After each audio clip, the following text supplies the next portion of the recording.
Well, hello, and we are back with the Growth Mindset Collective. Nikki and I are back. Hi, Nikki, how are you today? Hello, Ava. I'm great as usual. How are you? I'm doing great now that the weather's also getting better. I love the springtime because everything starts to bloom, unlike your place is already blooming, you tell me. Yes, the magnolia flowers are in full bloom. That's amazing. Yeah, and Nikki is in British Columbia. For those that don't know, maybe first time for you watching, and I myself, next province over Alberta. So we're close by. So anyhow, so let's get started with the Growth Mindset Collective. Today we explore a powerful and liberating shift, moving from competition into creation. In a world that often encourages comparison, we are reminded that our true power lies not in outdoing others, but in becoming the fullest expression of ourselves. Each of us carries unique gifts, perspectives, and talents that the world needs.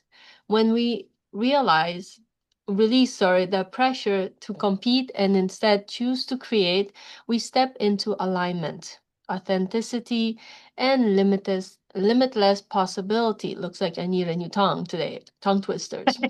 You need a new tongue.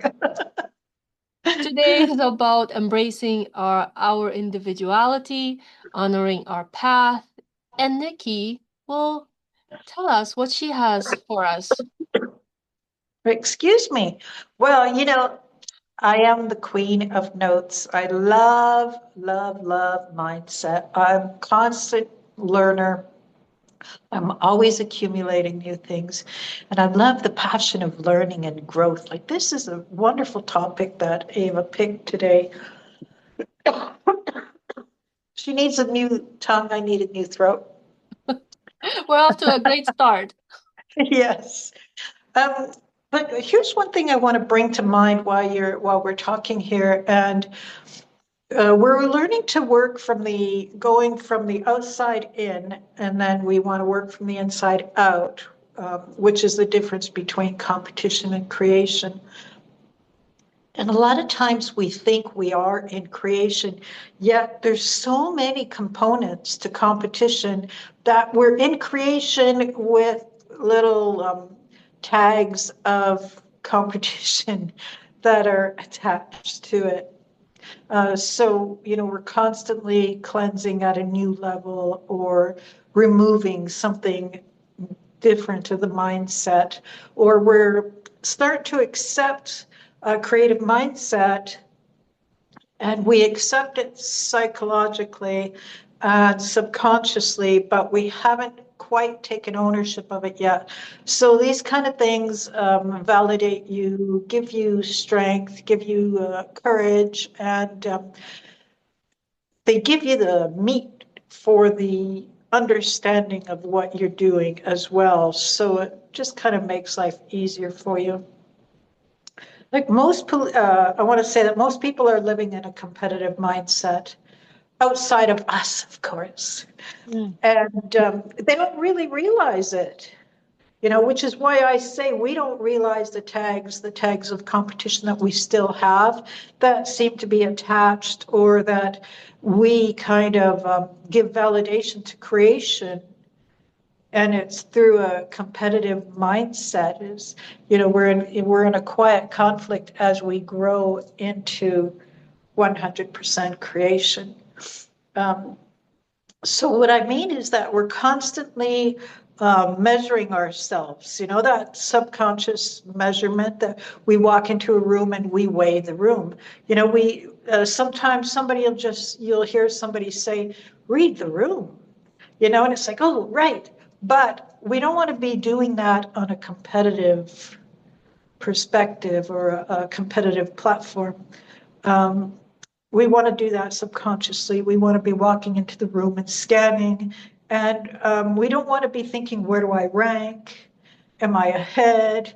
We don't want to be thinking, oh, this person's going to be ahead, so that character is such that I will be less.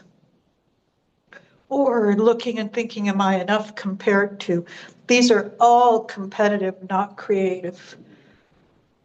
They are all creative, competitive thoughts, and that isn't living like we want to be living. That's calculating, that's making stuff happen, and that's not the true nature of our being. So here's a deeper issue. Competition is at, it has a core. It's at your core for a lot of us, because we still had the landmines of old thoughts and old manners of being and so on. We're constantly cleaning this out. So it's built on the assumption that there isn't enough. And that's another check where we have to have, because the thought of isn't enough, if you're going to put your thoughts in between two parameters, the thought of isn't enough, you'll be surprised at how much coloring or shading there is in those parameters of thinking that actually are caused by is it enough, or I'm not enough, or feeling like there's not enough success, or not enough recognition, or not enough, you don't have enough space, or if you win, somebody's going to lose. That is one space of mind that we have to eliminate. Nobody is like you. So if you stay like yourself, life causes space for you, and it happens. Let's take something intangible like the internet. There was no space for the internet before it came. But when it came and we recognized that, we made space. When you recognize yourself and you know that you are a complete entity, great thought, and so on and so forth, there is room for you. And life makes room for you. You just stay in your own lane. That's all you have to do, is stay in your own lane. Don't go and play in somebody else's pond. You can't compare, you can't exist, you can't be somebody else. You don't want to be a number two or even less. So when you go to somebody else's pond or go into somebody else's lane, you're becoming the number two, and you are number one. So now think about what that person does over a period of time, like what you do, what other people do over a period of time. It might make you feel like tired, it might make you feel cautious, it might make you perform. Again, guess what? You're knocked out of creation again. Creation or competition knocks you out in a microsecond, and you don't even know it. It's so subtle, and it's weaved into such a huge fabric of us. So stop asking, or you stop asking, what do I want to create? Like this is my favorite sentence to make this point, is when we were little, Mom used to say, or your dad, or whoever was watching you used to say, go and play, or go play with your friends and get along. Well, to do that, our little minds thought, well, we have to give something up, or we have to move into that thought, fundamental thought, that is the base in competition. It's not the base in creation. So there's a lot we have to go and clear out as far as the creation standing is concerned. What you want to start asking yourself is, what do I need to do to be seen as valuable? One, I'm sure you've done that already. And that's completely different. And that's why I say competition is a kind of invisible cage. It's really gotcha. Because even when you're winning, you're still trapped inside someone else's scoreboard. I was very good. I was very good at being number two. And you can tell me what your vision was, and I can make it happen. It was never about me, though. I was never being me. I was bringing out some of me, some of my creative factors, abilities, and so on, but I wasn't making me number one. We have to be careful of that because creation doesn't ask, is this enough? Creation says, there's something in me that wants to exist, which is why we're perfecting, perfecting, perfecting. But we got to get out of the shadow of competition. That's a very different energy, that being under that shadow. And it kind of, because we've existed in it for so long, it becomes a safe place. It's a comfortable place to try and achieve and roll that rock up the mountain a little bit. But it's not the right place. You know, you don't want to be reactive to the world. You want to be responding within yourself. That's within the world. That's within life, energy, creation. You're not trying to beat anyone. That doesn't make sense if you think about it in creation. You're trying to just be yourself. You be yourself, you win. You do well, you grow. You know, the seed, any seed that you take, doesn't want to be something else. It doesn't want to go to another plantation and try and be something else. That seed just naturally becomes itself and it always has space. That's where your real power exists. Right, Ava? Oh, I could say so much on this topic. It actually brings brings back some memories from when I was my young adulthood, I would say. And at that time, I wasn't practicing self-development at all. I mean, yeah, you read a thing or two here and there, but I remember I used to have to go to family gatherings, and I hated competition. They Yeah. used to bring out these games. And I like, come, come, come, play. I said, no, no, I really don't want to play. I'm okay here. No, no, no, you gotta come. You gotta participate.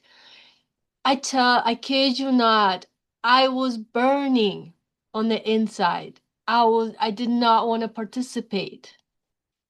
And they finally made me do it because, family, it kind of, eventually you give in. But Mm-hmm. I was burning on the inside. But the thing is, I tell you, I know right now, at that time, I may not have realized it or be aware of it, but now I clearly see it, why and where it was coming from. Like for me, it was coming from, self-doubts. I was very conscious about everything I was doing. Like I had very low self-esteem and confidence almost didn't exist unless I did something specific I kind of knew I was good at. Then at that point I could shine, but believe me, games was not my thing. And when they press you for it, you're like, okay, fine, I'll do it. But I felt so bad after because not only was I pressured to do something I didn't want, it also came out not as good. And of course, what happened after that? I spiraled even more because I was pushed to do something I didn't want. I knew I wasn't gonna, you already told myself I wasn't gonna do it right. And when it happened, it resealed that and I Yes. went back. So it took years for that to, but the beauty right now, see, I can identify the two spectrums right away, and it helped me grow so much, when I went into personal development. So when you're talking about it, I'm like, yeah, yeah, I remember that time and that time and something else. So like you said, I was most of the time I wasn't number one. Mostly I was number two or even much lower, especially when it came to some of the, Your card games or competition. whatever. Yes. Yeah. But Yeah. now I could say maybe not in everything, obviously, because we can't all do everything. But there'll be times like, yeah, bring it on, let's do it. Yeah. Yeah. Good for Yeah. you. So You it's know, funny how things change over time. Like if you give yourself that time, that ability to jump into different awareness, acknowledge the things and work with them. So much can Yes. shift. Yes. So I want to talk about two things here. One, that why Ava and I make such a wonderful team, and two, how different we are. I come from a French Canadian home. I don't know if that means a lot comparison to other families. And we lived in a European environment, and so for the most part, that meant big families. And my mother came from a big family. My father came up from a big family. My mother and father were the youngest of those two, and I was the youngest of my family. So I was almost at the bottom of the youngest tier in that whole big world and environment. And we never, or I never looked at things quite like you did, Ava, because we would be playing games and things, and we would be teams. And each family, most of the families are big enough to be their own teams. So you had to figure out who you were in the picking. So you had to figure out, oh, okay, so I'm small, I'm young, I don't know what I'm doing. So put me in the front, put me in the back, put me on the side. We try and figure it out. So I didn't have a certain competition. I just knew I had one job to do, Mm, and yeah. And when I was growing up and I was moving into adolescence, I noticed that my older cousins and my older siblings would be sitting in a central place, either in my house or somebody else's house, and they'd say, "How'd it go?" And they would tell them, and they would say the good things and the bad things. So we had information going forward where we didn't need to be sculpting that roadway on our own because my cousin Jack did that, or my brother Fred is doing this. So we would source information. So my pressure was I had to figure out who I was. I had to figure out where I could weigh in with some kind of intelligence or weight. And mm, I was the littlest and I was the youngest so I had to like measure way up. So it was interesting trying to find who I could be. mm-hmm. And then I had to work on it because, they would say, okay, so Nikki knows this. So don't worry about that. We'll just go to her and figure it out. She'll tell us the good, the bad, what to do. So that was how I grew up. And I had to figure out my identity there. Yeah, that's awesome. Yeah, it reminds me of me being the I don't know if whoever's watching remembers MacGyver. Well, that was the other side of my family where outside of the because it's two different spectrums here, two different families. But in the other one, yeah, I was the MacGyver of everything. I was the brains to go to. Hey, how do you fix Yeah. this? How do you do that? So while I had moments where there was like, oh, okay, I'll just crawl under the rock, there was also Yep. moments where it's like, ooh, I know this. I can help with that. So, Yeah. and that's just some example, to throw here Yeah. and there. We could be Yep. sitting here all day talking about it, but Yeah. Psychologically, if you look at it, those of us, I think, who are creative and life learners, if you look at it, oh, we all have a story like Ava had, forcing us to figure out how to be in the competition stream and what that would do to us. Like we all had to figure that out. And I don't think a lot of us who are learners like we are actually feel comfortable in that competition area. So check yourself because that will validate you as a creator as well, instead of a competitor. Like the psychology about being a creator is to make it feel like a realization. So I'm just going to read a little bit here. And it says, and the reason so many people get stuck in that competitive loop, it's not because something's wrong with them, it's because that's what we've been trained to do. That's what we're challenged to do. That's where we expect to belly up a lot of the time.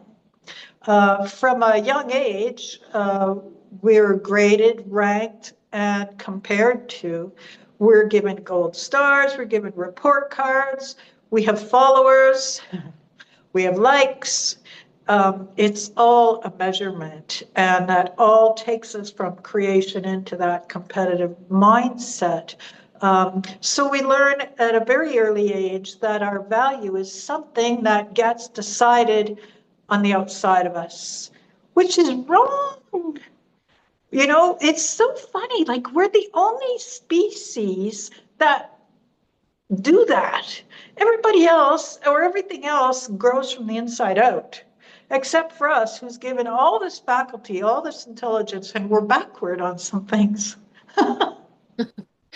Yeah, well, so much can be said for that. You think we would be going forward, but sometimes it feels like the humanity is going backwards Yes, on some of absolutely. that Well, stuff. nothing's right, nothing's static. So if we're not Yeah, going up, we're going down. yeah. You know, Uh, so of course we chase validity because we need it. We want to have purpose in life, and of course we compare, we look, and we try to understand some things. And some of the logic is, well, if you don't know pain, how are you going to know gratitude or love, and so on and so forth. So that confuses our validation and our ability to compare as well, because we don't get into the depth or understanding or the fundamental meaning of it. And that's the system we're raised in. Um, nobody's a bad person for it either. That's just our mindset, natural go-to mindset to get along. um, and there's another layer to it too. And there's a kind of addiction that forms because every time you get recognized, your brain rewards you. So now you're just competing. You're hooked on the feeling of being approved. Like I loved that. I loved being noticed for something that I was gifted in or that I could do well. So I would want to do it over and over and over again. And underneath all that, there was always a quiet fear. There was always for me, it was an anxiety. There was a fear of becoming invisible or becoming too successful. My fear is not the fear of lack and the fear of failure. My fear is the fear of success. Because like when I was little, this big, I would walk into the room with all those people and they'd say, "Hey, there she is." And it would be like, whoa. So I fear success more than I fear failure. So you have to watch the other spectrum too. So people stay in competition not because it fulfills them, but because it gives them a temporary sense of identity, gives them safety, gives them a place to hide. That would be me. mm, You know, but there's a line that really shifts things, and we've been trained to perform before we learned to how to express. Makes sense, right? yeah, but it's So funny you say, running from success where I was running from being, having no confidence. So it's like we're both running, but from two different things. Or you can yes, completely flip it, right? Um, but it's good learning. It's good learning, and it's amazing where we come into awareness of that and do some internal homework because sometimes we'll be sitting there wondering why something's happening, but we don't look beyond that, right? And then the answer is not gonna come at you usually when you keep asking the wrong question, right? So yeah, it takes time to look inward to see where it's really coming from. Like you yes. mentioned, you had lots of family, and you were the youngest one. Yeah, so it's like this big, and they'd say, Yeah, "Oh, she is," and it would be like, "Wow, all these people," and it's like, I don't want this, and I equated that to success, right? yeah, and then sometimes when it happens enough times, it becomes a block, and we don't even know it, right? So Yes, absolutely. And then we Yeah. go into paradigm shifts. Yeah. Yeah. Again, let me mention to you that Ava has a self-awareness program that is so important to your good health thinking. I could say mental health also. It's just, it helps you from accepting yourself, to getting along in a worldly manner, to getting rid of old thoughts, to accepting who you are and becoming that better person that you are. All of that is one vehicle, and that is self awareness. And Ava can pull you through it, bing, bing, bing, bing, bing. And it's so easy. She just says it in a way where she says a thought and you have that thought, and so you kind of annihilate that thought, and she puts the other thought right in there. So it's no work at all, Yeah. or it And I feels like no work. Yeah, and I believe, for a long time, like I had the impression from media and a lot of other things that the answers are out there. And obviously, I also realized that, as much as we're looking out there, everything's inside of us, right? So that's Yeah. why I actually renamed some of the things I was working on, and it all starts with self-mastery first. If you can master that, it's not going to be easy to master other things in life. Some things might clear up here and there, like a rain, clouds in the sky. But then overall, you're going to come back to that unfulfillment on some level. So that's why I think it's really important to go back to inward. And of course, like Nikki said, you have to start somewhere and then just go and level up, keep going to that mastery level, whether it's building a successful business or just enjoying life to a whole new level, right? It is all important. So that's why there's so many wonderful teachers like Nikki and myself and many others. And we all Yes. specialize in our own things. Yes. So, we diversify, and don't think you don't make a good teammate with somebody else because they're bigger, badder, and better than you. Like Ava is so much bigger, badder, better than me in so many ways. But I can't be intimidated by that because I know I have my own identity that I am now responsible for taking those skills to the table. So when it comes to your own creative self, do not think about competition. Ava and I are in the same business. We fundamentally teach the same thing, yet we are ourselves. That's right. So we're in our own lane. There's no competition. We just help foster our own create each other's creativity now. Yeah. And you have so much to offer. Like, I mean, you're older and wiser already. And you've Older been for sure, working on wiser.